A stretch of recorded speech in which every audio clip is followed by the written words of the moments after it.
Hi, everyone. Welcome to our session. This is Bill Henderson. Bill, can you say hi? Hello, I think you've everybody. got to say hi because I don't know if people can see all of us or if we got to Hi, speak for them to everybody. see us. There we go. Nick, can you say hi? Hey, everybody. Okay. So that was Nick and Bill, our two speakers for today. Today's session is entitled Revving Up Your Patient Base After COVID. It's the third in a series of webinars that we have been hosting on which we entitled Getting Your Practice Back to Full Value. If you've attended these sessions before, you know all of us, but I'll introduce us anyway if you haven't and it's your first time. My name's Farah Hossain and I will be your moderator today. Our session today is, we're presenting a topic that is highly relevant for dentists. No matter what part of the country you live in, you are either back at work or planning to go back to work very soon, because doing so is critical to the recovery of lost income and rebuilding the value of your practice. As you do it, you're probably thinking, never before has marketing been so critical, but never before has it also been so inexpensive. It's a time for you to be able to strengthen your practice, and there is a unique opportunity for you to be able to even grow your patient base. Our goal today is to try to give you some of the information that will help you to do that. Now let me give you a quick bio on both of our presenters. Nick Fotash, say hi again, Nick, in case they forgot what you look like. Hey, everybody. Okay, is the founder of Revving Dental, a digital marketing agency and software development company, which is focused on helping dentists become the #1 choice for new patients in their area. They offer a turnkey marketing solution for busy dentists who just want to drive results. For the last 6 years, Nick and his team have worked with dentists all across US and Canada, driving significant new patient growth using a proprietary dental marketing platform. Nick will be presenting to you a little bit in a few minutes. And Bill Henderson is no stranger to most of you, but in the event that you don't know him, well, he's the president of Tier 3 Brokerage. It's one of Canada's leading dental practice brokerage companies. We manage over $50 million in practice transitions per year across the country. And lest you think Bill doesn't belong in any marketing discussion, I must tell you that he did spend 15 years as a senior marketing executive at Procter & Gamble. So he's got some experience.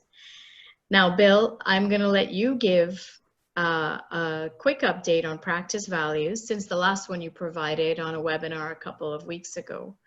And then you'll pass it over to Nick. I think I also should mention, for those who don't know, that we're going to do 2 quick presentations. Once the presentations are finished, we're moving into a question and answer session. I have some questions that were sent in ahead of time, and all of you participants and attendees are welcome to ask questions using the Q&A button at the bottom of your screen, and we'll try to answer them for you. So over to you, Bill. Okay, let me see if I can get my screen shared here. Is my screen sharing properly? Yes, it is. Okay, welcome everybody. Thanks for coming to the third of these. Our real objective here is to do everything we can to find experts, and we're not going to put anybody in front of you. We screen pretty carefully, as those of you who came to the Paul Martin employment law session or the air filtration with the Matt professor and the pension folks know. And today is obviously a topic near and dear to my heart. I'm only going to give you a real quick update. It's not like in the last 2 weeks since our last webinar, a ton of practices have closed. But also in the last couple of weeks, we've come across some very interesting data out of the US. As a marketer, once upon a time, I used to rely a ton on attitude research. That's sadly lacking in Canada, in the dental world, but it is there in the US. And I think broadly, it's going to be applicable to you in your practice. Let me see here. This is fun because there we go. Okay, I got it moving now. Another quick reminder, I really am here on behalf of 23 people across Canada. No matter where you are from coast to coast, we don't have anybody in Northwest Territories yet, or any of the Northern Territories. But from coast to coast, we've got somebody in your market who can take whatever I'm telling you today and make it very specific to your marketplace. And they're a great team of people. This is a graphic I've used now for 3 webinars in a row, and it sort of describes where we're at. Back in May, when I first put it in front of you, it was before any provinces had opened up yet, early May. And uncertainty was exceptionally high amongst buyers and amongst practice owners. And confidence was very low. And at the point I made at the time was that to get practice values back to where they were pre-COVID, we needed the buyers to work the way up that confidence curve. And we've made significant progress in that regard in just the last couple of weeks. Dental offices now are open from coast to coast. There are obviously some limitations and some challenges. Not all of the colleges are in agreement within the dental world across Canada, let alone between hygiene and dentistry. So I don't want to downplay the challenges, but the really good news is your offices are open or will be opening this week or next week. And we're soon going to really start to figure out what this new normal is going to be. And with that, confidence grows, and we'll be back to a position where practice values have recovered. To give you a sense of what that really means on a day-to-day basis, here is one of Tier 3's new listings. We published this listing May 19th, so just about 3 weeks ago. We have already had a total of 309 inquiries about the listing. That's a number that's as good as or better than pre-COVID times. There are a lot of buyers out there who are taking a close look at practices. We had 123 requests for the detailed appraisal and 23 people this past weekend. This was a listing my colleague Paul Chong-Yen and I were handling. 23 people came out either live or to virtual showings that we were doing. And even last week, and for those of you in Ontario, you will know that on Sunday, May 31st, a date I may remember forever, the RCDSO announced some new revised guidelines that were a significant improvement on the May 22nd guidelines. That brought a bunch of people back into the market, which is just a sign that we're heading up that confidence curve. So buyers are back. They are being cautious though. The number one thing they need to see is how effectively practices are reopening. So now more than ever, they're asking us to show them the money. The old Jerry Maguire line. This is a repeat slide from the last webinar, but I skipped over it last time, so I felt I needed to show it this time.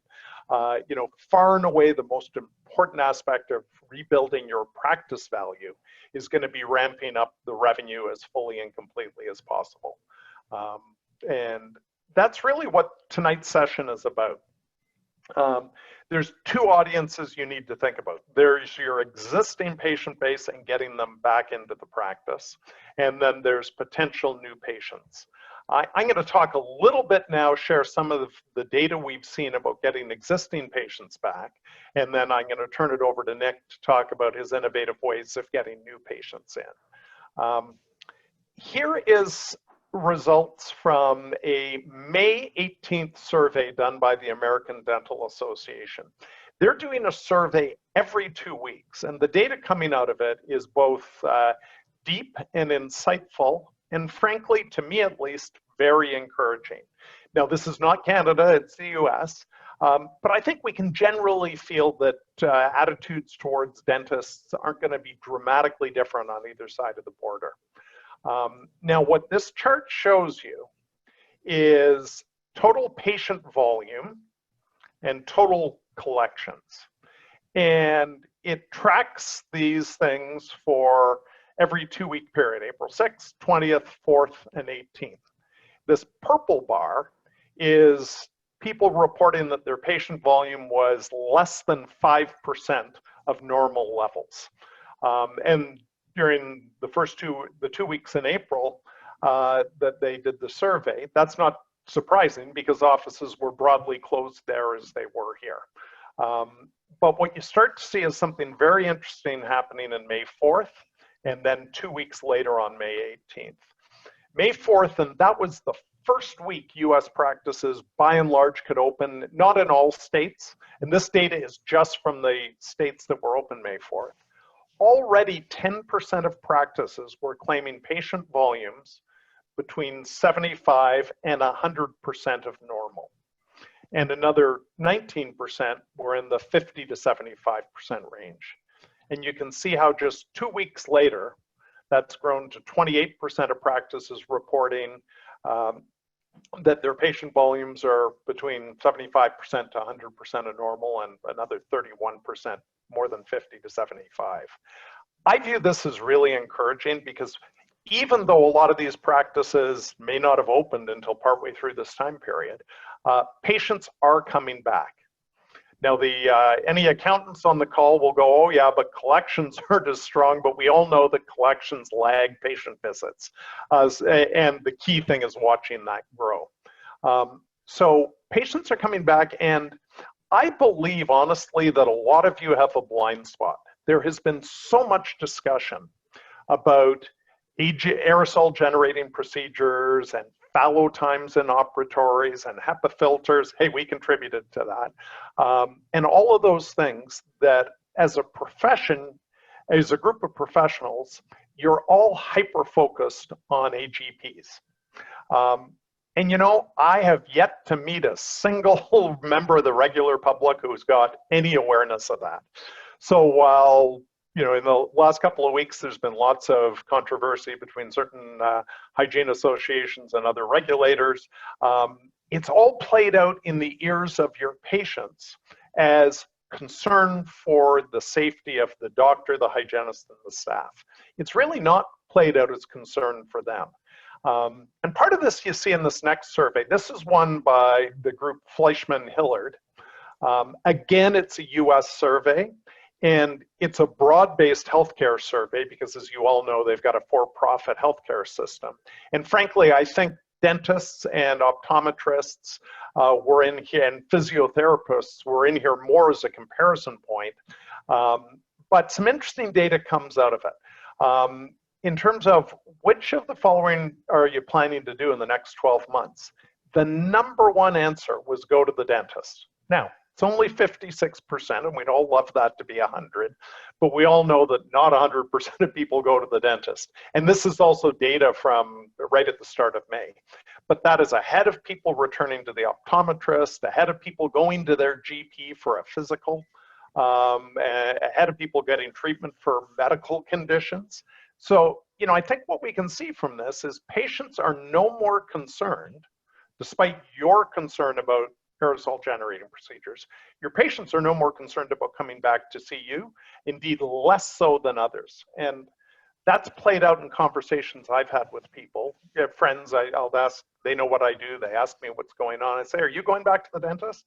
And the majority of them say, yeah, I'm trying to get an appointment, I'm overdue for a cleaning. Some are saying no, but they're also the ones that aren't going out at all. When I ask them, are you not concerned about disease, about catching COVID at the dentist? People have openly scoffed at me and said, Bill, you've got to be kidding. For the last 2 decades that I've been going to the dentist is wearing gloves, a mask, eye protection, they're plastic wrapping, you know, they're wrapping things in saran wrap. The dental office is probably the safest place I'm going to be going during the pandemic. That's what most of your patients are thinking, and don't forget that, and certainly don't take steps that get them concerned about other things. That said, some of them are not confident in going out at all and will be concerned about going to your office. This also from that same Fleischman-Hillard study I thought was interesting. In terms of who they want to hear from, and remember, healthcare survey, so it focused on physicians, but they want to hear from you. you are actually more of an expert in their minds than infectious disease experts, at least with respect to them coming to your office. So you need to make sure you've got a plan in place to communicate to existing patients, especially those that are nervous. And here's what they wanted to hear. First of all, you'll see 3 bars on each of these, age 35 to 45, 46 to 60, and 60 to 75. You'll see consistently that 60 to 75 age group is more concerned. There where you and your staff will maybe need to spend a bit more time. But they want to know that it's safe to come to your office. They want to know your team's going to be wearing personal protective equipment, that you've got social distancing in place, that you've got disinfection, all the stuff you're all doing. So just remember, even though to you this may be old hat, it will be important to get some of your patients back. Emails from the dentist to the staff, and when your staff are phoning them, making sure that people who are expressing any concern, those are the kind of things that are going to matter to getting your existing patients back. And I'm going to turn it over to Nick in a second to talk about how to get new patients back, because I've always, running my business, I've tried to zig when everyone else is zagging. And right now, there are a lot of people not at all worried about marketing to attract new patients. They're just trying to figure out how to get on with operating a dental office in these times. And so I think you've got an opportunity. Before I turn it over to Nick, I want to tell you a little story. Farah said I had a bit of experience at a marketing company. So I landed in this industry, and I very quickly realized, hey, new patient flow is one of the biggest challenges dentists face. So I started going around all of the conventions, and I'd go to each person with a marketing booth, and I'd say to them consistently, without fail, hey, look, bring me case studies of where you were successful in implementing a marketing plan that produced a meaningful change in new patient flow. And I can drive a never-ending supply of customers to you. I probably have said that to 20 marketing companies over the last 10 years. Not one of them ever came back to me with the proof. That actually includes Nick, but I never challenged him on this. I found Nick because we were doing an appraisal for a client, and we did an appraisal for the client in 2017. And at that point, we looked at 3 years of new patient data. And you can see he had good total patient growth, 1,200, 1,255, 1,300 patients in a 12-month period. And his new patient flow was very good by many office standards, 168, 185, 213. Then a couple of years later, we went back in. He wanted to update his appraisal. And you can see what happened. The new patient flow had gone up by 58%. And I remember looking at it and going, oh, I bet he bought a patient base, because I'm just not used to seeing those kind of gains, and that great gain in the total patient base. So I said to the doctor, so what did you do? Did you buy a patient base? And he said, oh, I haven't really thought about it, but yeah, I think sometime in 2016 is when we brought Nick Fotash in. Nick, you'll remember that it was about a week later I reached out to you and said, tell me what you do. And since then, Nick's done this for other clients and has shown us other examples. So I wouldn't introduce somebody to you if I didn't have good experience and good knowledge that he can help. So that's why Nick's here, and I'll shut up and turn it over to you now, Nick. Sure, absolutely. So yeah, thank you. That was a wonderful introduction. Happy to be here. Let me share my screen here. Let me stop my share. There we go. Okay, awesome. Let's see. Can you guys see my screen? Yeah, you're up. Okay, awesome. Yeah, so as Bill said, we're a digital marketing company. We do a lot of web design, software development. Today, what I want to talk to you guys about is some practical advice for how you can continue to grow your practice. As Bill said, it's actually an interesting opportunity right now. A lot of dentists are kind of concerned about, reopening their practice, and a lot of them don't seem to understand that this is a really good time to get new patients, because the cost to attract new patients is very low because there isn't a lot of competition. So I'm going to show you a little bit about how you can do that and strategies that we're actually putting in place with our clients that are working very well. But to start off, so a little bit about me. So I didn't go to school for marketing, never had any particular interest in marketing or web design or anything like that. I actually come from an IT background, so I've always loved data and analytics and technology and math and that kind of stuff. So I worked in the industry for quite some time and saved a bit of a bank account. And in 2009 decided, I want to open up my own computer business and be my own boss. And I thought when it comes to attracting new customers, if you're good at what you do, if you deliver, exceptional service, if you go above and beyond for your customers, they're going to notice and they'll keep coming back and they'll keep referring their friends and family, and you can build a business this way.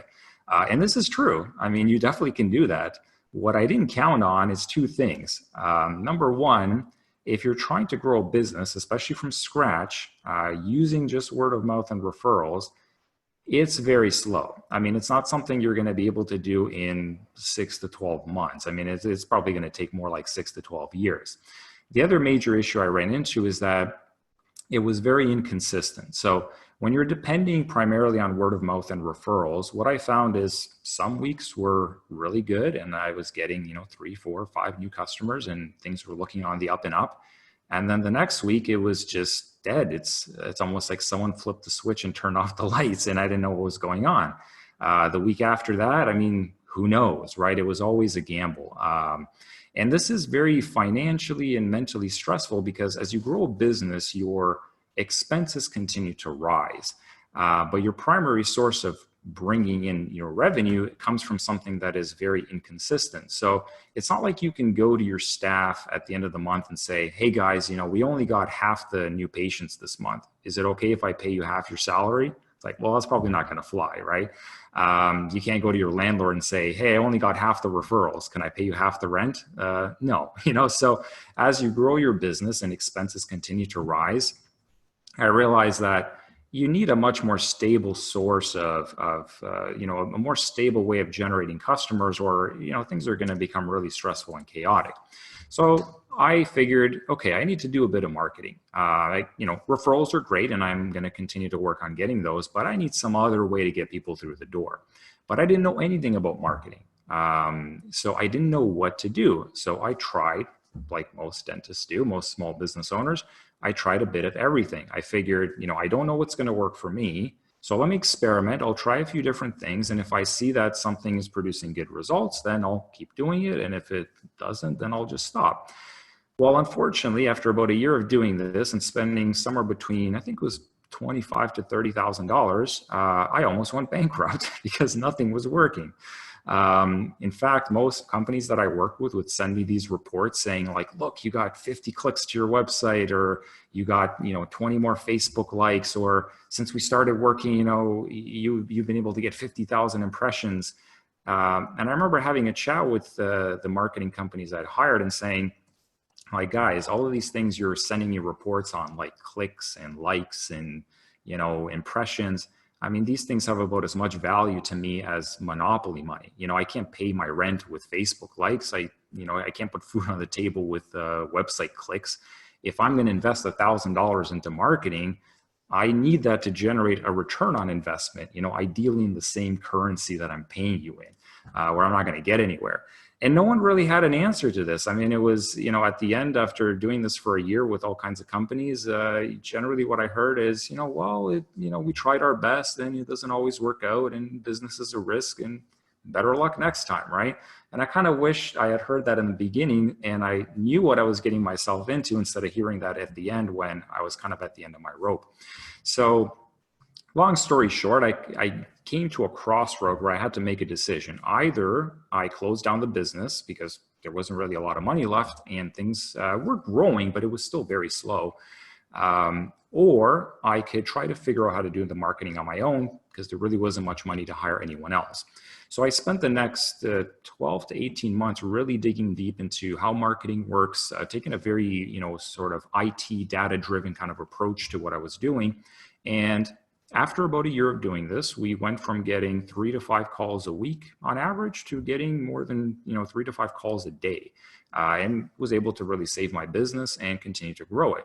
Now, years later, in 2020, we're now a digital marketing agency. We work with dentists. I found it's a lot more fun to work with clients when you're making them money rather than they have to call you every time something breaks. They're typically not very pleasant to speak with when their laptop breaks.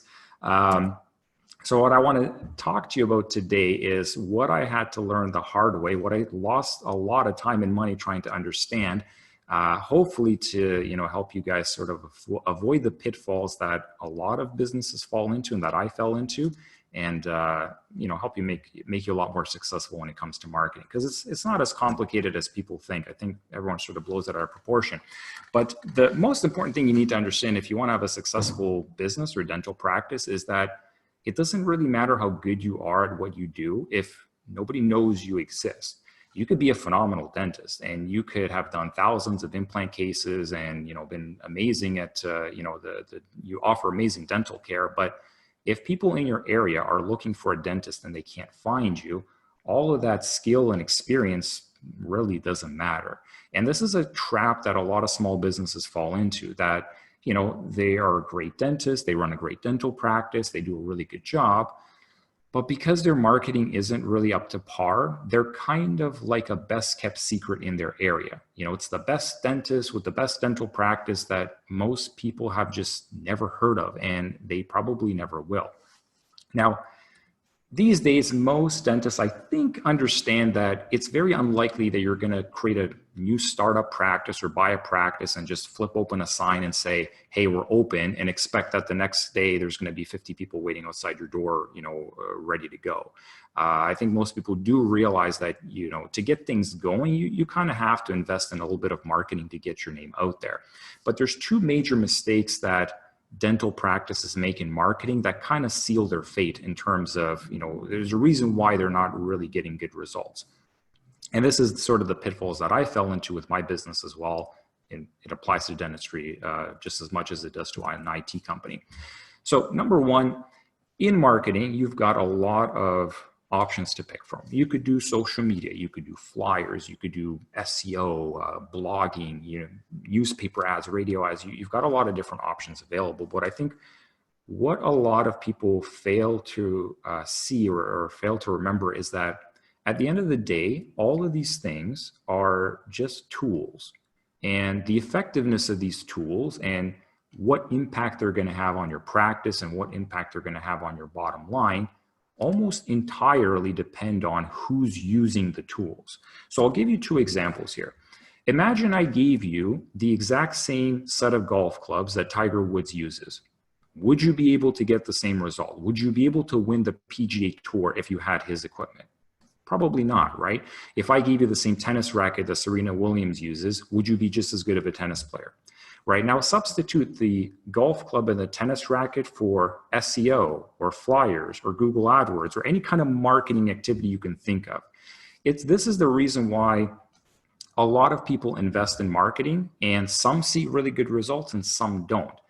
It's not the tool that gets the result. It's the people who are using that tool, their skill, their experience, their passion, the amount of time and dedication that they put into mastering their craft.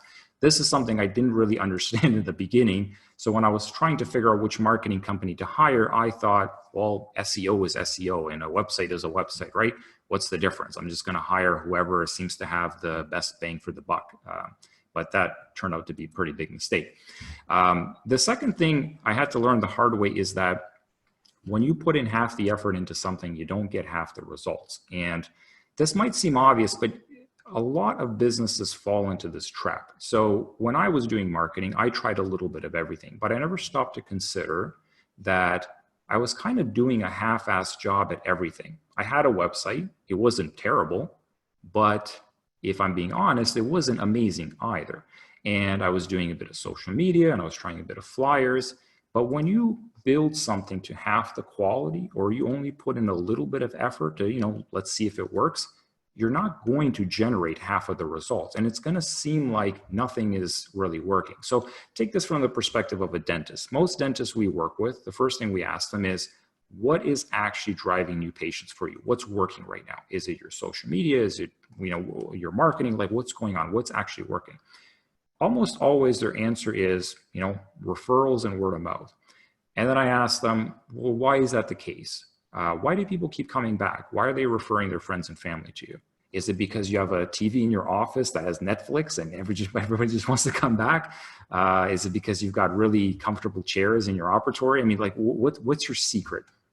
And generally the answer I get back is, well, there's no secret. I mean, we just do a really good job for them, So if you go above and beyond for your patients and you do an excellent job, then people will notice and appreciate it and they'll keep coming back.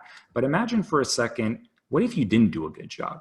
Let's say your dental care wasn't terrible, right? It wasn't at the bottom of the barrel, but let's say it wasn't amazing either, right? If I spoke to your patients and I asked, hey, is Dr. Murphy a good dentist? Should I go there? Imagine the average patient responded back with, it's okay. It's nothing really special. If that was the case, do you think I would really come in as a new patient? No. And if you put in half the effort into your dental care, you're not going to get half the referrals. I mean, you'd probably be out of business at this point. So this is what I didn't understand with marketing is when you're just trying, if all you're really aiming for is, good enough, don't be surprised when it doesn't generate any results, right? That's just not how life works. And that's not how business works. But, I talked about in an earlier slide that it doesn't matter how good you are if nobody knows you exist. So I want to talk about shortly, what can you do to get people to notice you, right? There's so many options available. What would I do if I owned a dental practice, if I bought a practice tomorrow? So I'll give you some sort of practical advice. If I was running a dental office, the first thing I would focus on is Google AdWords, especially now after COVID. And I'm going to show you in the following slides why the sort of data supports that. There's two things I really like with Google AdWords. The first one is you can actually figure out what people in your area are looking for. So when it comes to dentistry, I mean, there's a lot of services, right? You can focus on Invisalign and ortho and teeth whitening, and there's many different services. Often there is a big disconnect between what patients are actually looking for and what dentists are actually trying to advertise for. And Google AdWords helps you kind of bridge the two together and see what are people in your area looking for. Now, right now, there are a lot of people looking for emergency dentistry. It's a huge opportunity. The numbers have basically like ballooned up like crazy. And the second advantage is the cost to advertise on most digital mediums is actually really low right now. So when you're doing traditional marketing like flyers or yellow pages or something like that, if you had spent $3,000 on flyers in January and you want to run flyers again in June, well, it's still going to cost about $3,000. I mean, the prices haven't really changed. But digital doesn't really work like that. It's a lot more like the stock market. What you pay changes from second to second depending on how much supply and how much demand there is. So now there's a huge jump in people looking for emergency dentistry, combined with a lot of dentists stopping advertising because they're kind of afraid about what's going to happen and they're just trying to be a little bit more cautious. So there's a huge opportunity to get patients at a very cheap price. And let me show you the data to back this up. So what you're looking at here is a graph from Google about the amount of people in Canada who are looking for emergency dentistry. Now, this is a combination of keywords, things like I have tooth pain, I need to see a dentist, my tooth hurts, like thousands of different keyword combinations. And we can see that over the last 2 years, it's been pretty stable. You've had some months where it's a little bit higher than others. You'll tend to see that it tends to peak a little bit in December. But over the last 2 months, March and April, and unfortunately, I didn't have, at the time I created this slide, I didn't have the data for May, but I mean, it's basically even higher. There's been a huge spike in people looking for emergency dentistry. And I'll show you two examples here of clients we work with and how their price to get these people in the door has actually gone down. So here's an example client in Northern Toronto. And what you're looking at here is a graph of how much it's costing us to take somebody who's looking for emergency dentistry and get them to our website. So as we were advertising over the course of the year, prices kept continuing to increase as more and more dentists are, realizing that, hey, digital is kind of the way to go right now. And at the peak in February, we were spending around $10.53 to get a patient to our website. And you can see here, I'm not sure if you can see my mouse, but we had a conversion rate of 20%. What that means is it took about 5 of these people to go to our website before we were able to secure an appointment. So we were spending about $50 to get a new emergency dentistry patient. Now, we turned everything off in April because the practices were closed. They couldn't even see patients anyways.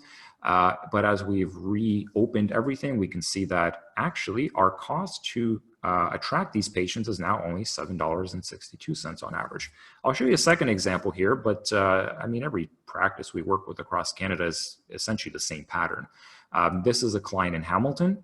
At the peak, we were paying about $8.29 to get someone to our website who's looking for emergency dentistry. Now it's only costing us about $6.60. What I think is going to be interesting is as the other services open up, as dentists kind of open up for elective procedures, you're going to see an even bigger trend in things like dental implants and Invisalign and pretty much every dental service. There's less dentist advertising, but there's still a lot of people looking for dentists. So it's a good time. And personally, I mean, I would sort of take advantage of this because I don't think it's going to last. I think eventually most dentists are going to realize that, hey, things are kind of going back to normal. We need more patients. And, you sort of want to take advantage of this opportunity before that window sort of closes down. Now, one of the things we get asked, and, Bill asked this, and we've had numerous clients ask us about this, is how do we talk to our patients about all of the, safety measures we're taking? Now, there is 2 customer segments you have to worry about here. So there are your existing patients and there are new patients. When it comes to new patients, I have spent a good hour looking for all kinds of combinations of, search phrases on Google to figure out, like, is anyone actually looking for things like, is it safe to go to the dentist? Am I going to catch COVID from the dentist? And what you're looking at here is a graph of, how many people in Canada over the last 2 years were looking for something like, is it safe to go to a dentist? And until March of this year, practically no one had ever searched for that. But in March and April, there were only around 10 people in all of Canada who were looking for that. Could you build a successful marketing strategy by trying to go after these types of patients and communicate to them that it's safe to go to the dentist? I don't think so. I think that if someone is afraid to go to the dentist, they're not looking for a dentist, right? Now, this leaves the other side of the equation, your existing patients. What can you do to communicate that it's safe to return? And I'm going to show you, I'm going to exit out of this presentation for a second. I'm going to show you 3 examples of, simple thing you could do, a nicer thing, and kind of the best way that you can go about doing it that, so I recommend. So the easiest thing you could do is, just have a opening and like a reopening announcement about, what's changed, how the procedure is going to be different once you come to the office, things with symptoms. You basically can put a whole wall of text to explain what's different with your dental office. Now, we put this on the homepage of the website. So, anyone that's going here, they'll immediately see the button. And the office staff are also sending this link to new patients who are booking the appointment. So just in case they are concerned or need to know what's different, they send them to this link and they can see, they can read all about it. A nicer way to do this would be to do this through an infographic. So with this dental practice here, they took a bit more time to kind of like make it a bit more visually appealing. There's still a lot of information, but at least it's broken down a little bit with some graphics. So I think this is again, much nicer approach. But if I had a choice, and this is what we're pushing all of our clients to do, make a video. Okay, people are a lot more likely to watch a 2-minute video, seeing the dentist that they've been going to for years, seeing the office staff, and having them explain what's different and really kind of calming them down and reassuring them, than to get them to read a wall of text. In this particular case, our dentist here was actually interviewed in the local TV channel, and we cut that clip out, and we showed it as well to say, hey, we're reopening, things are okay. And in terms of what you communicate, I think it's important to help patients understand that dental industry has always had a really high standard when it comes to hygiene and PPE and all these things. This isn't really anything new for you guys. I mean, there's always been a high standard to infection control and things like that. And having patients just hear that from you and your staff, I think is much more powerful than any sort of text or image that you can put on your website. But in terms of, are people looking for this? Is there a marketing opportunity? Well, no, not that I can see, at least not that I could find. And by the way, the US stats were the same. There was also about 10 people looking for this in all of the US. Now, once you get them to your website and, people are a bit more aware of who you are and they know that you exist, it doesn't end there, right? Just because somebody discovers your website doesn't mean that they immediately think you are the best choice to go to. So I want to talk a little bit about what you can do to differentiate your practice from every other office in the area. Dentistry is one of those unique professions where if you're in a room with 1,000 dentists and you say, put your hand up if your practice treats patients like family, all 1,000 people are going to put their hands up. Put your hands up if you strive to deliver the best dental care for your patients. All 1,000 are going to put their hands up, right? So when you say these things on your website, it doesn't really mean anything, right? It's not going to really help you stand out because it's the same message everyone has.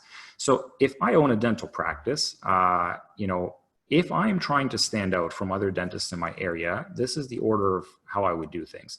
Number one, you want to get the most Google reviews, okay? Because you could say that you do a great job and you offer outstanding dental care, but if you've got 4 reviews on Google and one of your competitors has 150, as a patient, I am most likely going to go to the one with the highest reviews. And this is how people make purchasing decisions. If you go on Amazon and you see 10 identical looking products, you're probably going to buy the one with the most reviews. So let me show you an example here. If we search for dentist in Dundas, Ontario, we can see that one of our clients ranks at the top of the map and is basically the #1 recommended place by Google, largely because they have the most reviews. So if I'm a patient and I'm looking to go to a dentist and I see one clinic here, no reviews, okay, one of them here, 4.9 out of 5, pretty good, 85 reviews. But this practice has a 5-star rating and 128 reviews. Most people are just going to pick the highest reviewed practice, right? So this is one of the most powerful ways that you can stand out. And it's one of the easiest ones that you can achieve as well. I mean, it's just about being consistent and asking your patients for reviews. Now, the next thing is create testimonial videos with your patients. And I want to add a disclaimer here because, every province is different and there are different rules by the, governing bodies. So you want to look into that. I'm not a lawyer. You don't break any RCDSO or any sort of rules. But one of the things we like to do is, show videos, interviewing patients and asking them, what do you think of this practice? You've been coming here. You've been a patient for some time. What do you think? How do you like this place? I'm not sure if it'll play in the screen share, but, let me see here. Were you able to hear that? No? Okay. So anyways, it's just a quick cell phone interview. The staff put the camera up and say, hey, you've been coming here for some time. What do you think of this place? And just let them speak. It doesn't have to be fancy. You don't want to have high-end camera work or editing. It just needs to look natural. And a few of these testimonial videos can go a long way to, showcasing to patients, what it's like to be a patient at your practice. Next thing is I, would really invest in getting nice photos and videos of the practice. I see a lot of dental practices that try to do their own camera work, or they hire somebody's nephew to do the camera work, and it doesn't come off looking great, right? If you have nice videos of your practice, and I'll show you an example here, we like to put in videos of all of our clients of what it's like to go to that office. Let's see if it will play. It might be a little bit slow. But we like to feature people interacting with each other, patients talking to the receptionist, talking to the dentist, shaking hands. And this gives someone a feeling of, this is what it's like when you walk through the doors, right? I think it's very powerful. Does a lot to help you really stand out and differentiate yourself. In terms of, showcasing your expertise, I mean, it's never a good idea to talk about why you think you're an expert, even if that doesn't break guidelines, which I mean, in a lot of parts of Canada does. It's not effective anyways. It's much better to get other people to talk about you. So I'll show you an example here. One of our dentists does a lot of work with functional appliances. And he spent a lot of time trying to educate parents that if your kids have crowded teeth, you know, there isn't just the option of pulling a lot of teeth out and putting in braces. I mean, there's other options available that could yield much better results. And if we had just put that information on the website, people are not going to be very responsive to it. But we got an interview piece with a local newspaper. So this practice is located in Mississauga. We connected with some local Mississauga newspapers, and we had an interview done with this dentist, and they explain, you know, here's the different options you have available. Here's what I want parents to know, that, you know, it's not just, things have changed. The dentistry has evolved, and people don't realize that there's other options available that, you know, that maybe never considered. This is going to do a lot more to set our client up as an expert in the eyes of patients than if we had tried to, you know, make him look like an expert on their own, on their website. So it's something to consider. It's always better to get other people to talk about you and sing your praises than for you to sing your own praises. Last bit of advice I would say is most dental websites, they don't really go into enough detail about how certain procedures work, you know, what the different options are. I mean, most websites just say, we do Invisalign. You know, if you want it, call us and we'll talk to you about it. But patients don't want to call anybody, right? They want to do all the research themselves. They want to figure out how things work. And once they're ready to make the decision of who to go to, that's when they actually want to talk to you. So examples of good educational content would be, you know, let's say, you know, you have a lot of patients calling in about receding gums, and they're wondering, well, how do I treat that? What causes this? Like, is this fixable? Have you treated this for other people? It's much more effective to create a piece of content that explains this problem and, you know, again, what causes it, how you fix it, other patients that they've treated in the past, and, you know, give them that information so that if they would like to call, they can, but it doesn't feel as salesy, right? Nobody wants to hear, you know, if you have this problem, give us a call and let's talk about it. They want to be given information. And if they feel they like you and they trust you because you've given them, you know, great information to kind of explain their problem, they're a lot more willing to want to have a conversation with you, because then they don't feel like you're going to try to sell them anything. Now, last thing is, you know, you got people to know about you by focusing on Google AdWords, because it's a great time. You're going to be able to get a lot of patients for a very low price. You're working on ways to kind of differentiate you from other practices that also offer dentistry in your area. The last bit of advice I would say is you need to understand that phone skills and customer service skills are just as important, if not more important, than clinical skill. And I want to pass it really quickly off to Farah, because we did have a conversation about, you know, the experience she had with her dentist. And this isn't something that's sort of unique. This is what I see a lot of dentists struggling with. The experience that she had is something that a lot of it happens to a lot of dental practices, and a lot of dentists are not really aware of. And I think it really illustrates, you know, how you need to be conscious about what you're communicating to your patients and how that's being perceived. If you could just share kind of like your story, I think that'd be very powerful. Yeah, sure. Just for everyone to know, Nick and I were talking about this session, and by way of, he was mentioning some things that dentists could or can't do. And I gave him my experience, which was just last week, just a week ago, I got a text from my dentist office, and it basically said, "We are starting to welcome you back. Emergencies only to be prioritized. If urgent, call XXXXX number. But if not urgent, we can't help you yet. Reply stop to stop getting these messages." So I read this text in the middle of my busy day, and I thought, what was the point of sending me that?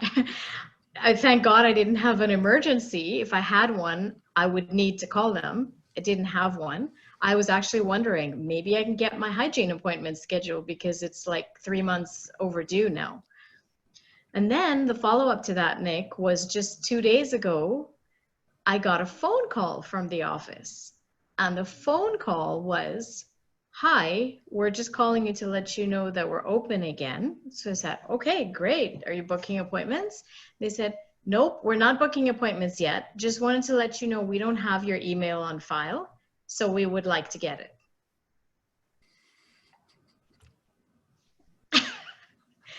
no music playing. There was nothing. I don't even understand the purpose of that call. My only thought was, what's in it for me? You're not giving me anything, no information to go on, and you're not helping me to get my stuff done. So Yeah, it feels very that was my robotic and experience. personal. It was really not a positive experience. I wouldn't say it was negative, but it really did not help me to feel like I necessarily want to go back there.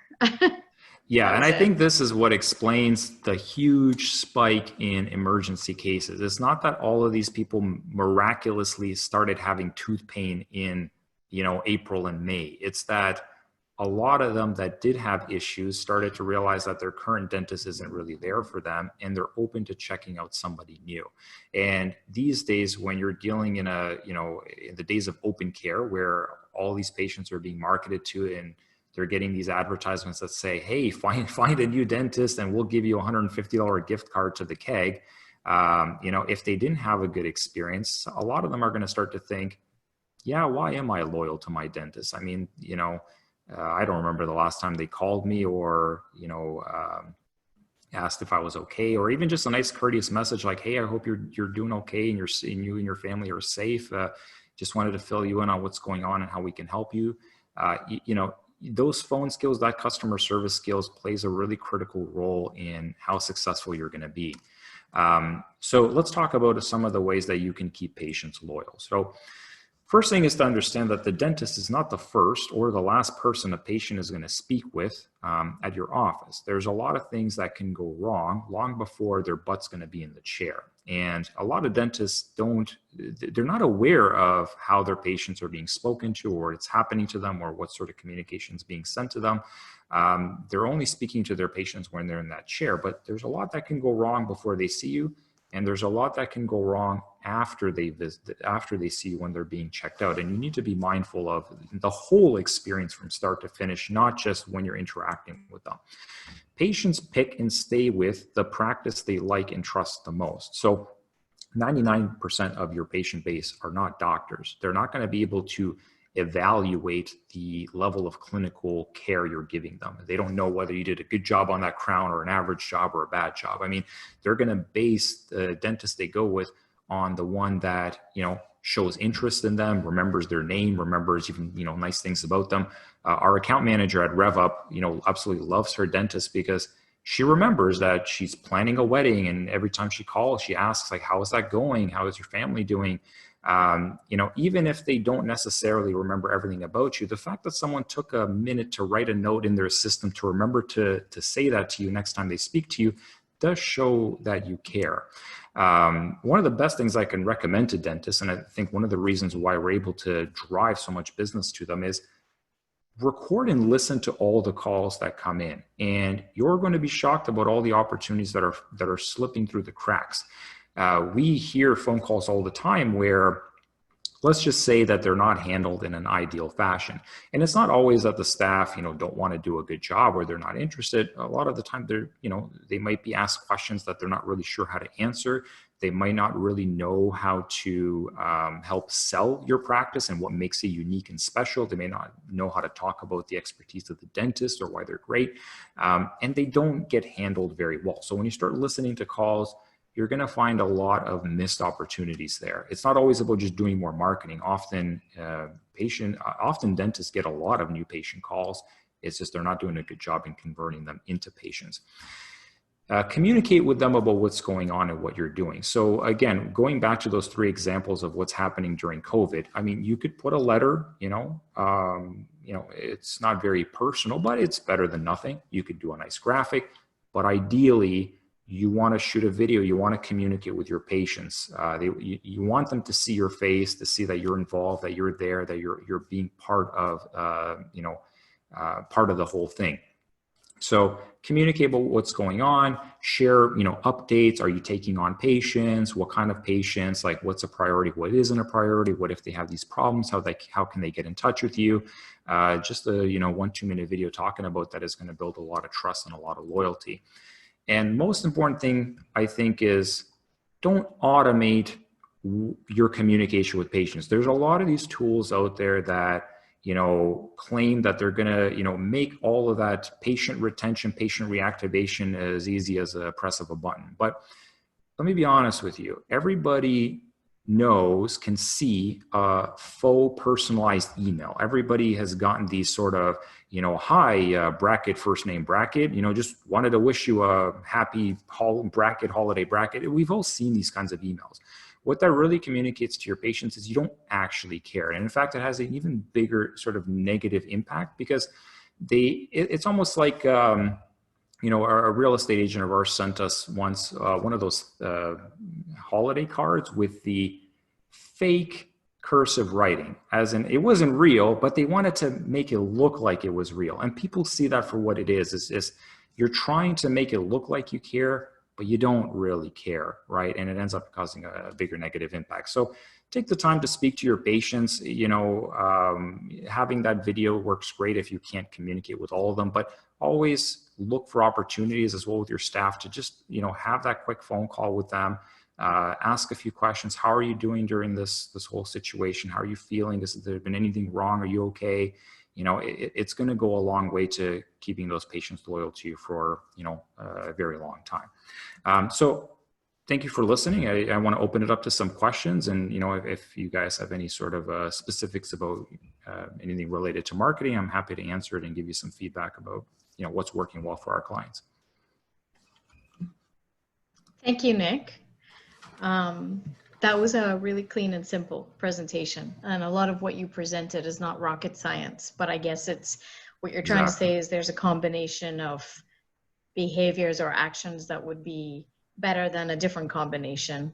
And if executed in conjunction, then maybe they'll be more effective. So some of the questions that have come in, you've already answered the question around how should we be advertising the steps that we've taken.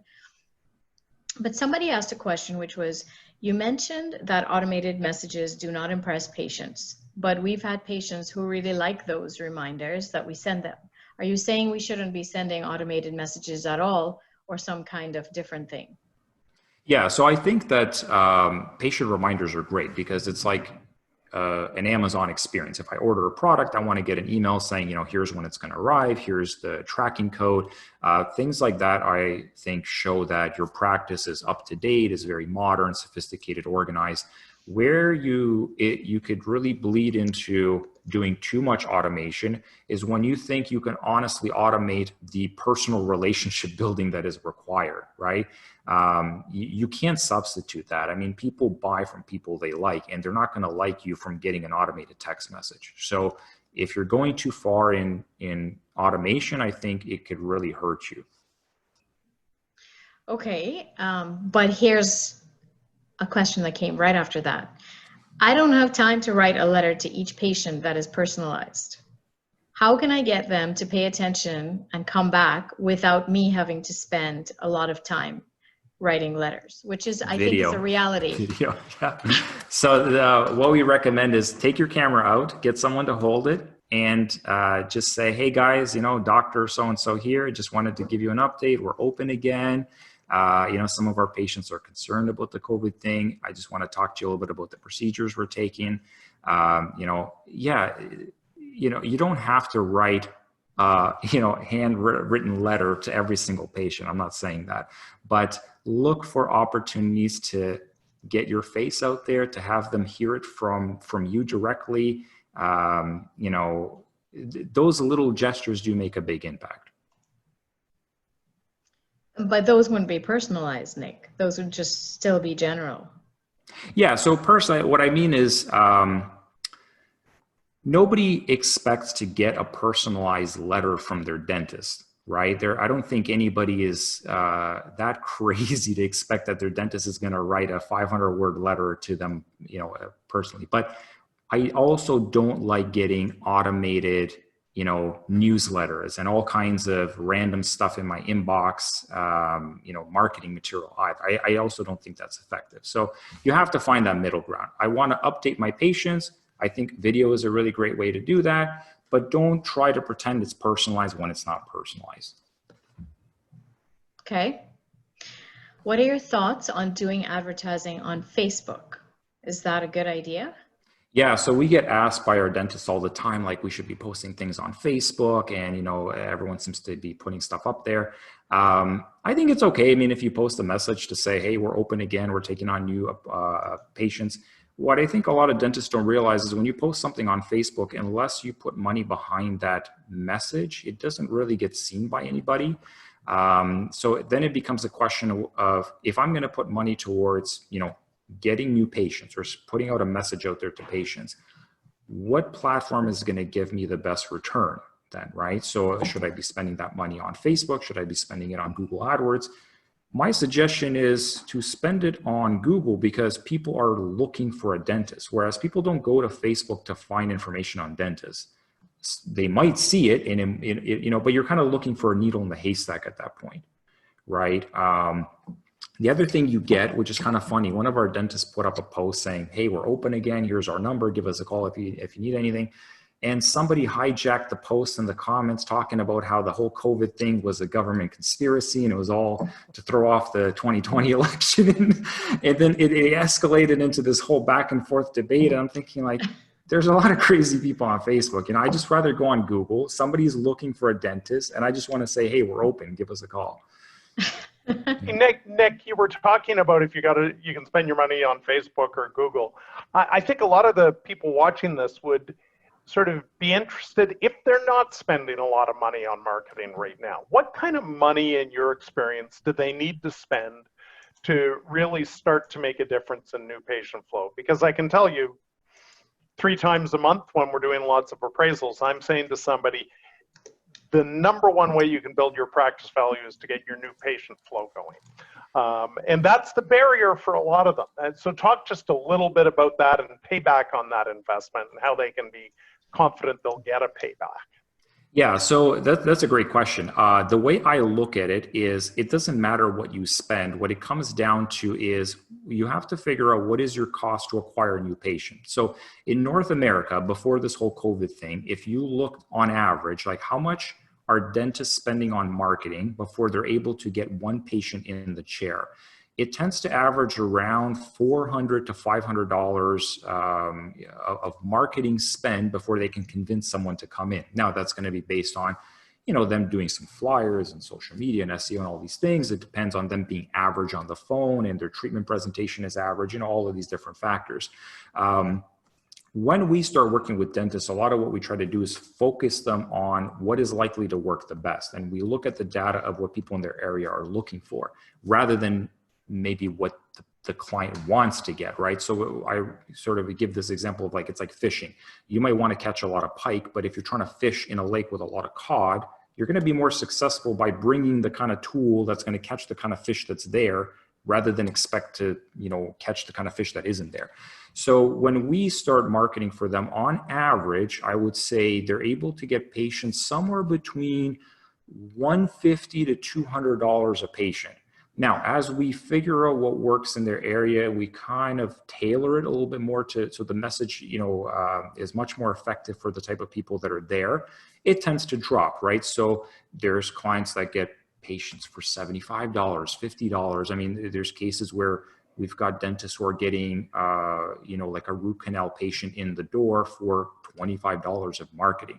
And that's when you factor in our Google AdWords spend plus our marketing retainer.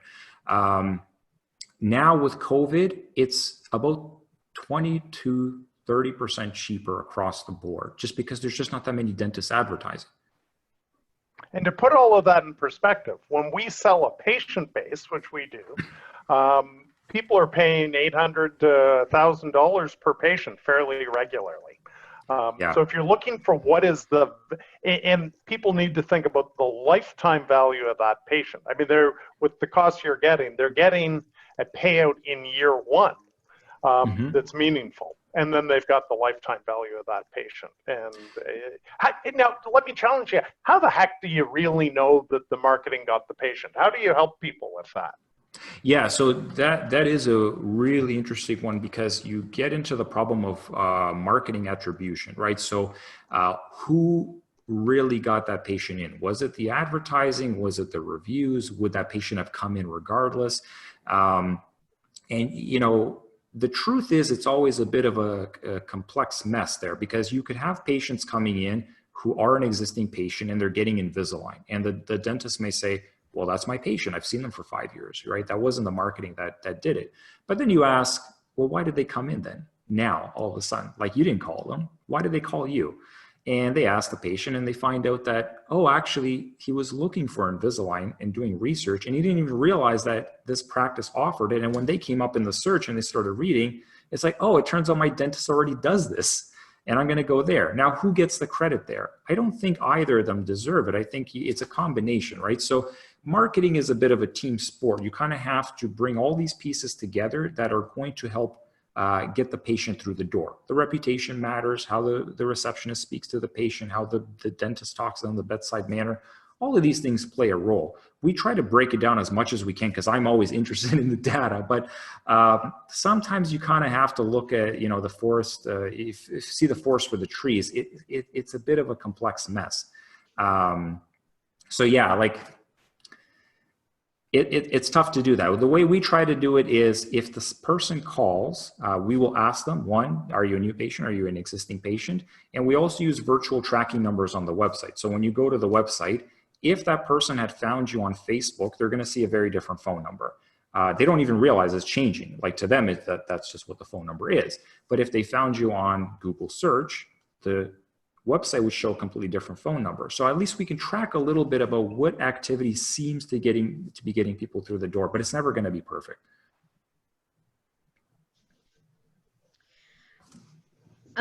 Nick, a question came in that has to do with, you talked about calls and call management. Mm-hmm. So the question is, how would we record and listen to calls? Is there a particular kind of software? How does it work? How do we do this? How difficult is this? Yeah, so for most practices, if your current phone system doesn't have the ability to record calls, there's a lot of these virtual phone systems out there. We use something called CallRail. So you could register a toll-free number or a local number, and whenever someone calls that number, you can route it to your main office line. As far as the office is concerned, nothing's different. The phone rings, they pick up, and they did the call is the call. But you can record those calls. The way we do it is, in the beginning, when they answer the call, they're played a greeting message. So it says, thank you for calling ABC Dental. If you're a new patient to the practice, please press 1. If you're an existing patient, press 2. Now, when they push 1, it tags it as a new patient in our system. And at the end of that call, the office manager and the dentist will get an email with that recording. So at least if you only have time to listen to new patient calls, just listen to new patient calls. And they can push play at the end of the day. When they go home, they can see, we got 7 new patient calls. Let's just quickly listen to them and see what happened with them. But there's a lot of systems out there. Like I said, we use something called CallRail. It's, pretty simple to set up. But there's a lot of them like CallFire. And, honestly, if you look for virtual phone system, you're going to find probably 100 different companies that do the same thing. Mm-hmm. So does your company do this? Do you assist dentists with doing this if they obviously don't have the time because they're in the chair? And yeah, exactly. So most of them, it's not about just recording them. It's like, who's going to take the time to actually listen to these hundreds of phone calls? That's what I'm thinking of. Yeah. Yeah. So no, we do have a team that do listen to them, and they write down things like, well, who answered the call? Was it a new patient? What's their name? Were they in there before? What were they looking for? Was there an appointment booked? What happened, right? And once you start tracking all of this stuff, things tend to improve. Like whatever you measure tends to get improved. So in the beginning, a lot of new patient calls, they don't even get answered. I mean, something like 30% of calls for most dental offices in North America, no one picks up. Right. And it's during regular business hours. Like most calls do not come in at 9 o'clock at night. No one's going to call when they know that you're closed, right? They know what they're going to expect. So that's one of the things that you can solve, is just seeing like, well, how many are you missing? You're spending all this money on marketing, but 30 out of the 60 calls or 30 out of the 90 calls that came in this week, no one even picked up the phone. And then, what are people calling about? How do they find you? Is it being handled well? Or is the staff being courteous? Are they answering their questions well? And it's also good to use it for training. So if you have a particularly exceptional receptionist that's like just amazing on the phone, recording some of those calls and using it to train more junior staff is very powerful too, because they can see how they're handling certain objections or certain questions. I just let me chime in with my personal experience, Nick, because you'll recall the client that I was working with that found you. And I remember him and you both telling me separately that he was convinced, because he'd spent a whole lot of money on expensive US-based training for his staff. He'd taken them down to the US and they'd received state-of-the-art training on how to answer phone calls. When you, you did a great job of driving the traffic, the phone calls into the office. But what really impressed me was that you were able to show the dentist something that nobody else I know really is sort of integrating with their whole digital marketing plan, that they were doing a terrible job of answering those calls. And the cost per patient, I think you said earlier, hey, it could cost you $50 to get a phone call. And if you're messing up 3 of the 4 phone calls, you just took your cost per new patient up to 200. And I remember that as a very powerful part of what you did for that doctor, who was, I think, the one that you showed earlier. Yeah, so I mean, there's cases where we've had people call in for Invisalign, asking, can I book an Invisalign consultation? And a receptionist who's, recently hired, didn't know, said, oh, I don't think we do that here. And this is something that this practice had, done tremendous amount of work in that area for years, but they didn't know, right? And when the patient was a bit confused, it's like, oh, maybe I got the wrong number. Do you know anyone who does this? They recommended that they check out a practice down the road. And these aren't rare occurrences. I mean, when you listen to thousands of calls, I don't think we've ever worked with a client that wasn't shocked to hear what they hear. Again, if you measure things, what a lot of dental practices are missing is that accountability. They don't know what's going on because they're busy in the operatory. They're trying to handle, patients, look after their patients. They don't have time to look over everyone's shoulder. And I would say to, the defense of most staff, like, they're really good people. They just, there's too much going on, right?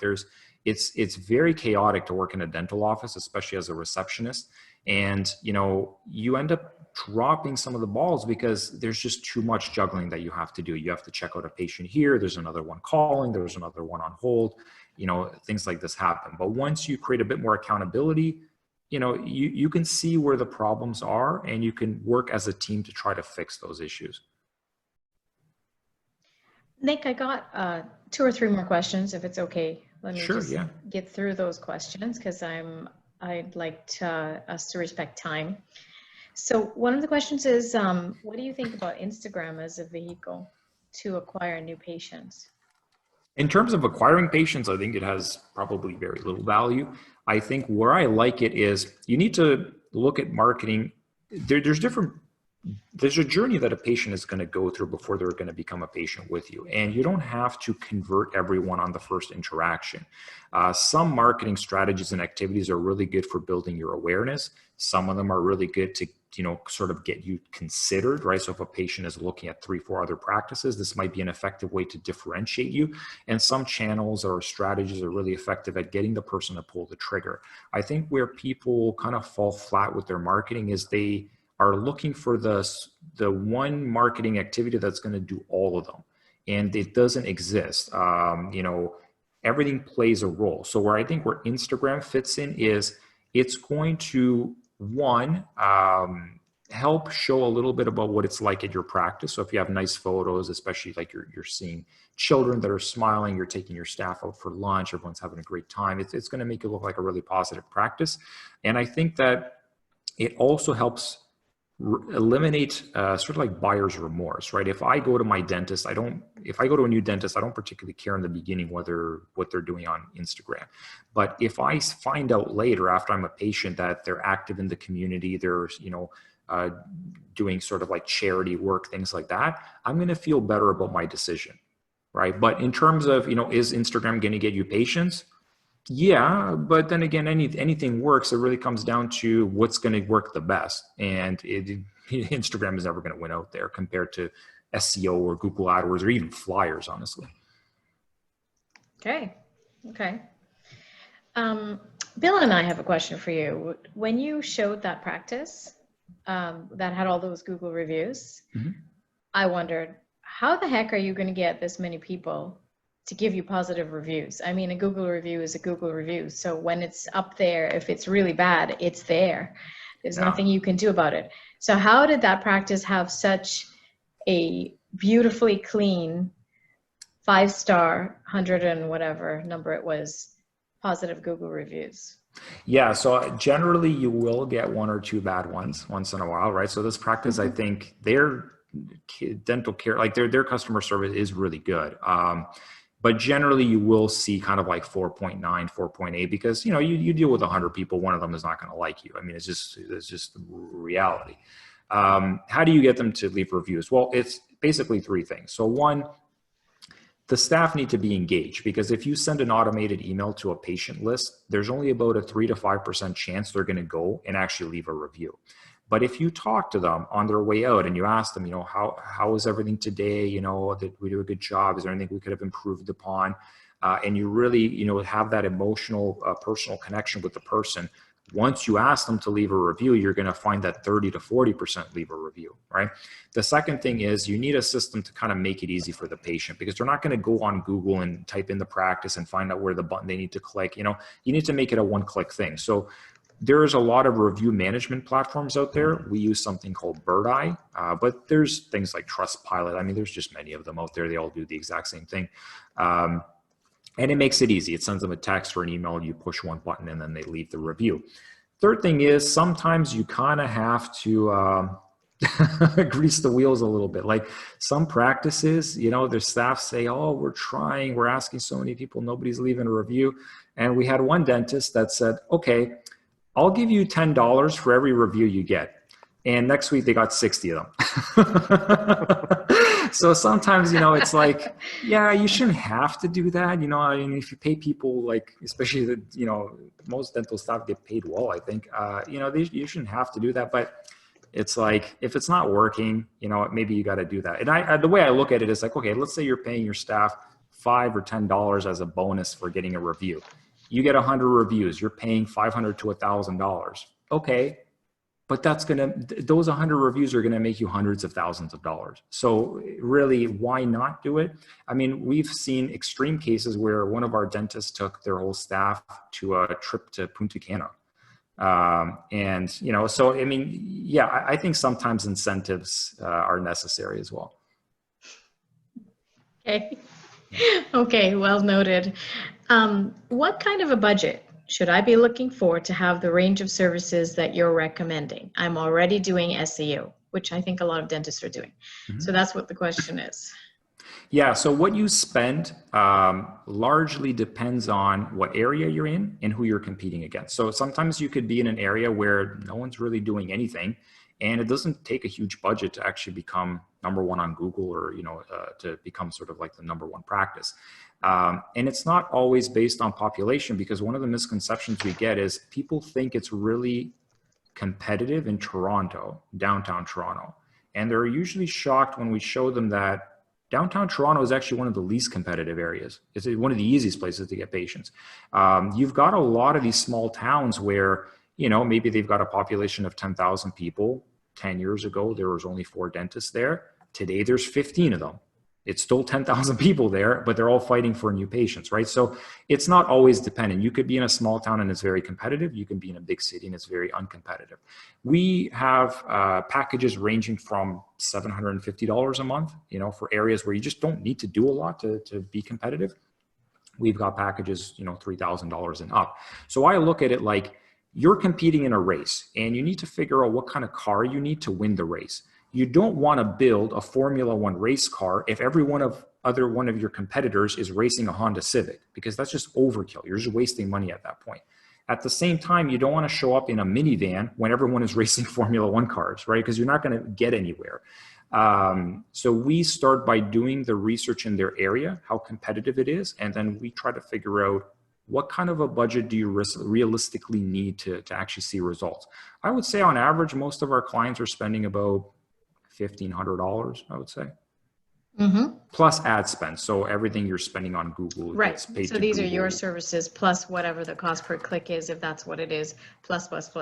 Okay. Yeah, it's like the cost Depending. for fuel in your car. You know, you can put as much gas in the tank as you like. I mean, we're just focused on building you the strongest car and the strongest engine.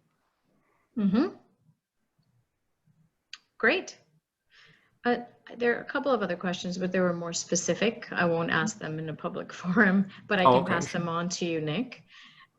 Bill, there was one that I think was meant for you, and you can choose to address it or not. What is your opinion on opening a dental office from scratch in 2020? I think you've got to be a pretty courageous person to do that. But hey, understand my biases, right? We sell existing practices, not new practices. You know, what I would say is if you're going to do that, and hey, we see people starting up new practices successfully.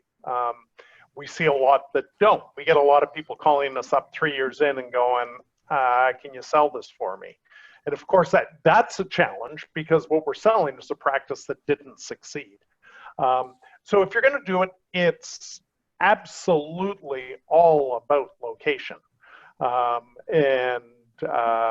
know, in a second, I'll give Nick and his field due credit.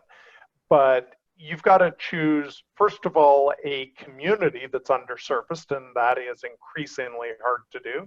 There's some half-decent ODA resources in that regard for Ontario dentists. Outside of Ontario, it's not as easy. So you got to find an area that's underserviced. You've got to find a high visit. You're in a, you know, many of you know my wife's a dentist. When she graduated, you know, you could get space on a second floor, put an ad in the yellow pages, and you could fill a practice.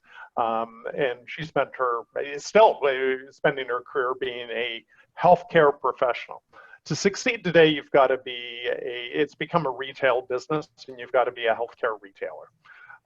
And location's key to that. And then you absolutely need to do a cash flow plan that provides a lot of money for a digital marketing plan. You know, unless you happen to be located next door to a major retailer in a mall. We're selling one like that right now with 700 new patients despite no marketing spend. So anybody out there who likes that, it's going to be gone in a couple of weeks. but you know, with that kind of exception, location and don't blow your brains out on equipping 4 ops. Do 2 to start, but have 2 you can expand into, and then make sure you talk to somebody like Nick and know what it's going to cost you to do a good job, and that you've got the money to do that for a year. So, but it's definitely harder now than it was 6 months ago. Good point. You need to have that investment up front because you're probably not getting a return for a bit. Hey, Yeah. you know, go ahead, Nick. Wait, do you have any ideas to add to that? Yeah, no, I completely agree with you. I think what a lot of people don't realize is, you know, you can definitely attract patients cheaper than what it would cost to buy them immediately. But you have to have that runway where you're going to be able to survive until it really starts to happen. And it's not going to happen in 6 months, right? A lot of them, they're kind of going in with this plan of, you know, yeah, in 6 months, I'm going to be full. It's like, no, not unless you're buying patients, like a huge list from somewhere. I think dollar for dollar, you know, if you have the cash reserves, you could build a very successful startup, but you would have to plan for the fact that you're not going to be making money year 1. It might not even making it year 2. Yeah. If you look at after 3 years, how much did I take to build that up versus how much could I have bought it for? I think you can make the case that, you know, sometimes it could be advantageous to create a startup, but a lot of it depends on location. And you have to find something that is very underserviced. And there are places like that in Canada. We do a lot of research for, you know, how many dentists are here, how many people are there, and you will find weird little pockets that they're just underserved. But unfortunately, they're also in places you probably don't want to live, right? So you're not going to find a place close to downtown Toronto to live, you know, this great, you know, lifestyle and also be close to work. I mean, it's not going to happen. Yeah. Okay. Great. Well, we are coming right up against 9 o'clock. And so I think that we've answered a lot of the questions that maybe most people had. And I want to thank you, Nick, very much for your time. Oh, it's my pleasure. And your insights, yeah. And thanks, Bill, for showing us your beard and answering that question at the end. We got one comment in the questions about it, but We sure did. They like thank you. it. If you're still out there, Romy, thank you. Thanks a lot. And if we have more questions that come in, Nick, you, I guess, will be willing to answer those questions and to deal with anyone who's interested in getting your services. Yeah, absolutely. Always happy to help. Excellent. Thanks, everyone, for attending. And this ends tonight's webinar. Good night, everybody. Good night. Good night.